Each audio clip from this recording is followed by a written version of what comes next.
전 세계적으로 단계적 일상 회복, 이른바 위드 코로나 시대를 맞고 있는 가운데 중국만큼은 제로 코로나 방역 정책을 고수하고 있습니다. 네, 시진핑 중국 국가주석조차 지난해 1월 이후 단 한 차례도 해외로 나오지 않았습니다.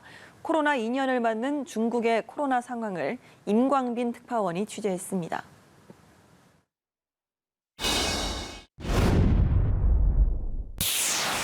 (2019년 12월) 중국 후베이성 우한에서 퍼지기 시작한 원인 미상의 호흡기 질환.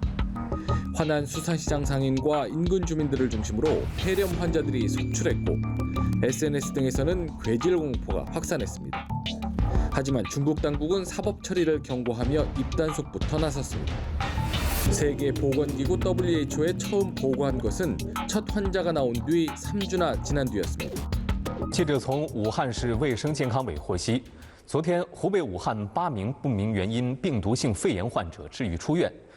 专家组认为，本次不明原因病毒性肺炎病例的病原体初步判定为新型冠状病毒。 사태가 심각해지자 중국 당국은 2020년 1월 23일 우한시에 봉쇄령을 내렸습니다. 공교롭게 맞물린 중국 최대 명절 춘제 연휴로 무려 30억 명에 달하는 인구가 중국 대륙을 오갔고 이후 확진자는 폭증했습니다. 중국 전역이 공포에 휩싸였고 슈퍼 전파 가능성에 대비해야 한다는 WHO의 경고가 있었지만 소용없었습니다.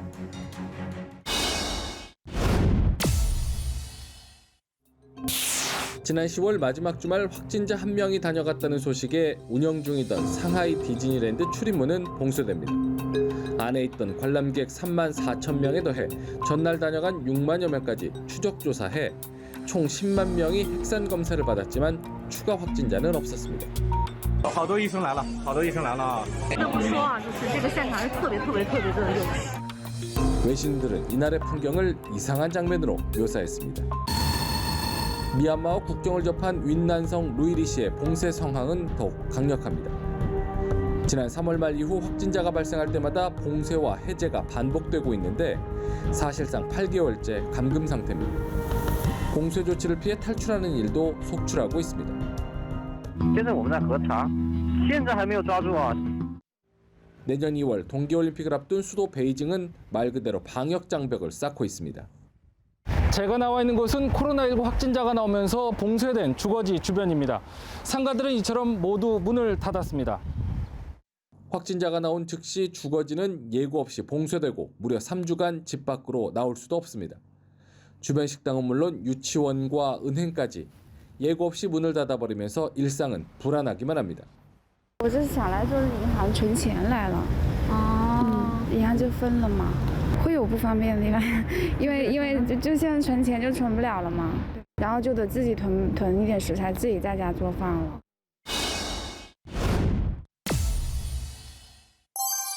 중국에서 위드 코로나를 말하는 것은 금기나 마찬가지입니다. 这个容忍就是这么高的病死率，所以现在呢，采用这个零传播的这个政策呢，的确成本是比较高的，但是比起你不管它啊，就放开它。 중국의 코로나19 감염 재생산 지수는 위드 코로나로 전환할 수 없는 수준으로 여전히 전파력이 매우 높은 상태라는 겁니다. 백신 접종의 속도를 내는 이유입니다. 我们将力争在12月底完成3到11岁人群的全程接种工作。 전문가들은 백신 접종을 통한 집단 면역 형성과 치료제 개발을 전제 조건으로 한 국경 개방까지는 앞으로 2~3년이 더 걸릴 것으로 보고 있습니다. 내년 2월 베이징 동계올림픽을 앞두고 있다는 점 역시 중국이 무관용 원칙을 고수할 수밖에 없는 이유입니다. 시진핑 주석의 3연임을 앞두고 올림픽 성공 개최는 중국의 우월성을 대내외에 과시할 수 있는 기회라고 믿기 때문입니다. 베이징에서 연합뉴스TV 임광빈입니다.